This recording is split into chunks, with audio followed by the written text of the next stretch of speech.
बिस्मिल्लाहिर्रहमानिर्रहीम। अस्सलाम वालेकुम नादरीन, आप यूट्यूब चैनल देख रहे हैं। मैं इमरान खान हूँ। नादरीन, बहुत इंपॉर्टेंट वीलॉग है, बहुत सारी चीज़ें हैं मेरे पास से, लेकिन सबसे पहले इमरान खान साहब की बहनों ने जो एक सख्त फ़ैसला किया वो मैं आपके सामने रख देता हूँ। इमरान खान साहब की बहनों ने बिल आखिर वो फ़ैसला किया जो बड़ा मुश्किल था।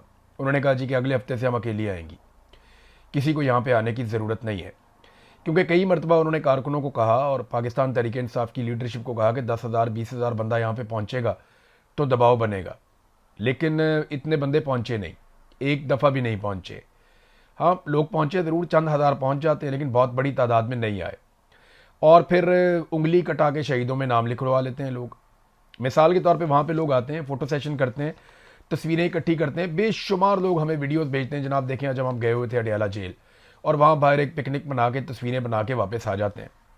तो हर दफ़ा कोई नया ग्रुप चला जाता है, तो बारी बारी जाते हैं, अपनी तस्वीरें बनाते हैं और वहाँ से निकल आते हैं। लेकिन इससे इमरान खान साहब की रिहाई का कोई फ़ायदा नहीं हो रहा था। तो इमरान खान की बहनों ने कहा जी अब आप यहाँ पे आना छोड़ दें, हमें बहनों को किसी की ज़रूरत नहीं है, इन्होंने हमारी मुलाकात तो करवानी नहीं, तो हम यहाँ पे आ जाया करेंगे और आके हम यहाँ पे एहतजाज करेंगे, धरना देंगे, बैठ के हम चले जाएंगे। आप यहाँ पे ना आए, बल्कि आप इमरान खान साहब के अहकामात को फॉलो करें। जो इमरान खान ने कहा था हम उसको दोबारा ट्वीट करवाना शुरू करेंगे, यानी वही चीज़ें जो इमरान खान साहब के ट्विटर अकाउंट से पहले ट्वीट की जा चुकी हैं, जो अहकामात इमरान खान साहब ने दिए थे कि मेरी कैद तन्हाई की सूरत में क्या करना है, और स्ट्रीट मूवमेंट कैसे चलानी है, किस तरह का एहतजाज करना है, ड्रोन हमलों के बारे में इमरान खान की क्या राय थी, खैबर पख्तूनख्वा में ऑपरेशन के बारे में इमरान खान की क्या राय थी, और अफ़गानिस्तान के हवाले से इमरान खान साहब क्या कहते थे, मौजूदा हुकूमत और उसकी लिजिटमेसी के बारे में इमरान खान की क्या राय थी।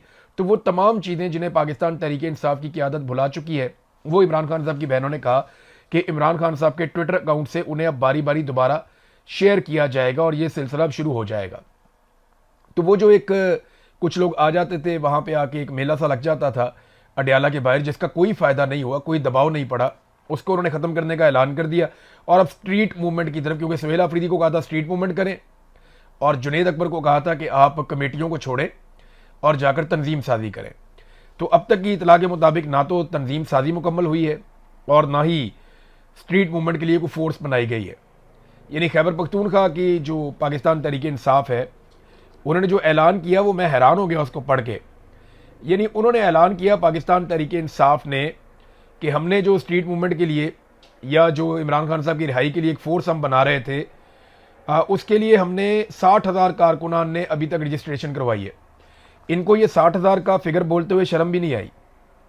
60,000 बेशक बहुत बड़ी तादाद है, लेकिन पाकिस्तान तहरीक इंसाफ के लिए नहीं है।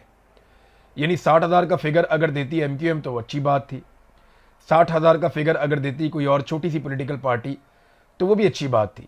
अगर जमात इस्लामी भी होती तो वो अब तक 2-3 लाख का फिगर दे चुकी होती।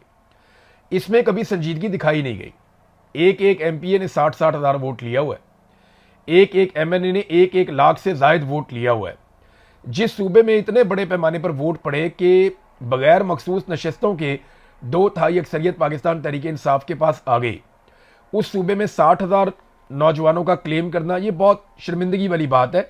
देखिए, इसमें मैंने आपको पहले कई मरतबा कहा कि इमरान खान साहब की रिहाई के लिए जो भी एक तंजीम बनाई गई है या फोर्स बनाई गई है, उसके लिए कोशिश की नहीं गई। कोशिश ये होती है जो इमरान खान ने कहा था कि स्ट्रीट मूवमेंट चलाएं, हर गली में, हर मोहल्ले में, हर चौराहे में। 60,000 इन्होंने बंदा रजिस्टर्ड किया है, 60,000 तो मकामात होने चाहिए थे जहां पर रजिस्ट्रेशन हो रही है, और अब तक तो 10-15 लाख नौजवान कम से कम साथ होना चाहिए था इस तंजीम के, लेकिन इस पर तवज्जो दी नहीं। 1-2 दफ़ा इसके बारे में बात की, फिर दोबारा बात करना बंद कर दी पाकिस्तान तहरीक इंसाफ ने, इस पर बोले ही नहीं।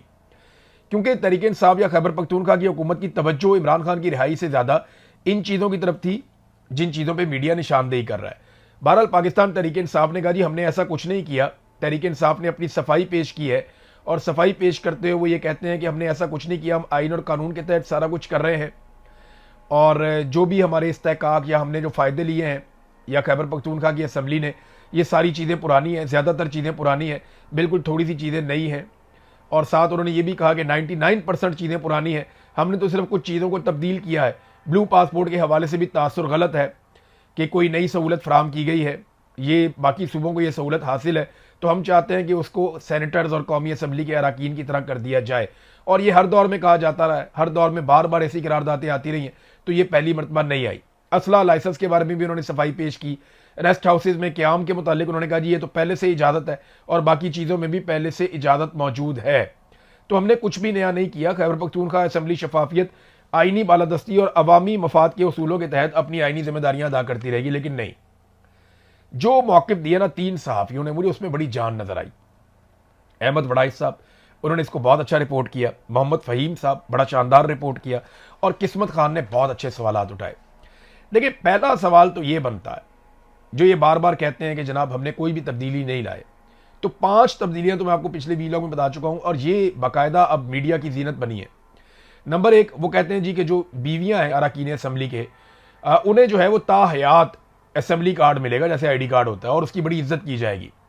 नंबर 2, उन्होंने कहा जी एयरपोर्ट पर VIP लॉन्च इनको मिलेंगे, वफाकी कानून के तहत ऑफिशियल पासपोर्ट इनको दिए जाएं, ताहयात दिए जाएं। ताहयात, जो जब से आसिम मुनीर साहब को ताहयात इस्तिस्ना मिला है ना, या ताहयात फील्ड मार्शल वो बने हैं, तब से ताहयात का लफ्ज़ बड़ा पसंद आ गया सबको। सरकारी अफसरान की तरह इनको क्लब की मेंबरशिप भी चाहिए, और ज़ाती गाड़ियों के शीशे काले करने हैं। साथ ही साथ ये जो 4 लाइसेंस इनको असले के मिलते थे, उनको 8 लाइसेंस करार दिया गया। उसमें खैबर पख्तूनख्वा की हुकूमत कहती है जनाब वो हमारी मजबूरी थी, क्योंकि सिक्योरिटी के मामला बड़े संजीदा हैं। लेकिन जो अहम सवाल आते हैं ना, वो फिर अपनी जगह पे मौजूद है। देखिए, अगर ये शफाफियत थी और ये कवानीन बड़े शफाफ तरीके से लाए गए थे, तो चंद सवालात जो हैं वो जन्म पा चुके हैं। नंबर 1, अगर ये कानून 30 अप्रैल 2026 को असेंबली ने मंजूर किया था, तो 6 मई 2026 को उसे गवर्नर ने मंजूरी दे दी, और 7 मई को उसे सरकारी गजट में शाया कर दिया गया था। तो उसे सूबाई असेंबली की ऑफिशियल वेबसाइट पर मंजूर शुदा कवानीन की फहरिस्त में क्यों शाया नहीं किया गया? इसको छुपाया क्यों गया? अगर तो ये कानून पास करवाना था, तो ये कानून शाया क्यों नहीं किया गया? इसे मंजूर शुदा कवानीन की फहरिस्त में क्यों नहीं डाला गया? और इस कानून का सरकारी और मुस्तनद मुसवदा अवाम की तस्दीक के लिए बाकी कवानीन में क्यों मौजूद नहीं था? यानी अगर आप एक कानून पास कर रहे हैं और छुपा के पास कर रहे हैं, तो उससे शको शुबा पैदा हो जाता है ना। जैसे पंजाब हुकूमत ने क्या किया, उन्होंने जहाज खरीदा, लेकिन उन्होंने इतने गंदे तरीके से हैंडल किया कि वो उनकी छेड़ बन गया जहाज। अब वो परेशान है। यानी वो कहते थे कभी हम जनाब इस वजह से खरीद रहे हैं, कभी कहते हैं इस वजह से खरीद रहे हैं। वो बहानेबाजियां कर करके उन्होंने जहाज को अपनी छेड़ बना लिया। वैसे खरीदना तो नहीं चाहिए था। इसी तरह इन्होंने जितना छुपाया इस कानून साजी को, उससे ये सूरत हाल पैदा हो गई है। फिर एक और जो चीज उठी वो ये है कि कोई भी रुकन असेंबली होगा जिसको लगेगा उसका इस्तेहकाक मजरू हो गया है, तो उस पर कार्रवाई के लिए एक जुडिशल कमेटी कायम की जाएगी असेंबली के अंदर। यह कमेटी असेंबली के इस्तेहकाक से मुतालिक जराइम पर फैसला करने और सजाएं सुनाने का इख्तियार रखती होगी। ये किया जाएगा। कानून के मुताबिक पहले कमेटी जायजा लेगी कि आया किसी शख्स ने असेंबली, इसकी कमेटी या इसके किसी रुकन का इस्तेहकाक की खिलाफ वर्जी की है या नहीं। अगर खिलाफ वर्जी हुई है तो मामला जुडिशल कमेटी को भिजवा दिया जाएगा। जुडिशल कमेटी को गवाहों को तलब करने, रिकॉर्ड मंगवाने, हलफ लेने और कार्रवाइयां चलाने के इख्तियारात जैसे जजों को हासिल होते हैं, वैसे उनको हासिल होंगे। और कमेटी की जानिब से सुनाई गई सजा पर अमल दरामद भी अदालती निजाम के जरिए किया जाएगा। कानून के मुताबिक जो शख्स जुडिशल कमेटी के फैसले से मुतासिर हो, वो अपील स्पीकर असेंबली के पास दायर कर सकेगा, और स्पीकर का फैसला हतमी होगा। यानी किसी भी जगह या किसी अदालत में इसके खिलाफ अपील नहीं की जा सकेगी। अब ये क्या है? ये खैबर पख्तूनख्वा में हो रहा है नाजरीन, कहीं और नहीं हो रहा। और इमरान खान की रिहाई के लिए इन्होंने अभी तक सिर्फ 60,000 कारकुनान इकट्ठे किए। देखिए, मैं आपको बताता हूं, कोई तवज्जो नहीं है इमरान खान की रिहाई पे। मैं आपको सच बता रहा हूं।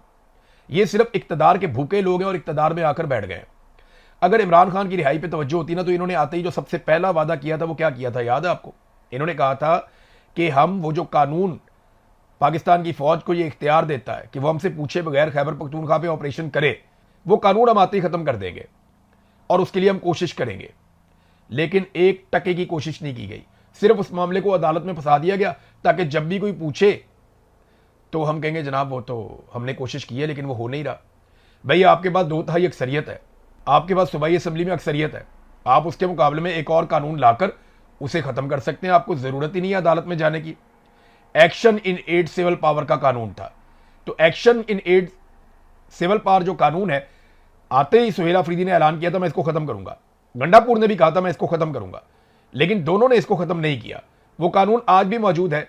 उसी कानून के तहत खैबर पख्तूनख्वा के 3 से 4 डिफरेंट एरियाज में, मैंने आपको पिछले वीलॉग में बताया भी, वहां पे मिलिट्री ऑपरेशंस अभी भी जारी है, जबकि इमरान खान साहब का मौक़िफ़ कुछ और था। तो ये हुकूमत खुद ऑपरेशंस करवा रही है, जबकि इमरान खान साहब ऑपरेशंस के खिलाफ थे। अभी ड्रोन हमले 74% ज्यादा हो गए हैं, जबकि इमरान खान साहब ड्रोन हमलों के खिलाफ थे। उन्होंने कहा था FIR दो, इन्होंने अभी तक एक भी FIR नहीं दी। तो ये चीजें साबित करती हैं कि इन लोगों को इमरान खान का हुक्म या इमरान खान साहब की जो पॉलिसी है उससे ज्यादा अपना इक्तदार अजीज है, और ये इक्तदार से बाहर देखने के लिए बिल्कुल भी तैयार नहीं है। अब नाज़रीन एक और चीज मैं आपको पहले बता दूं, हमारे बड़े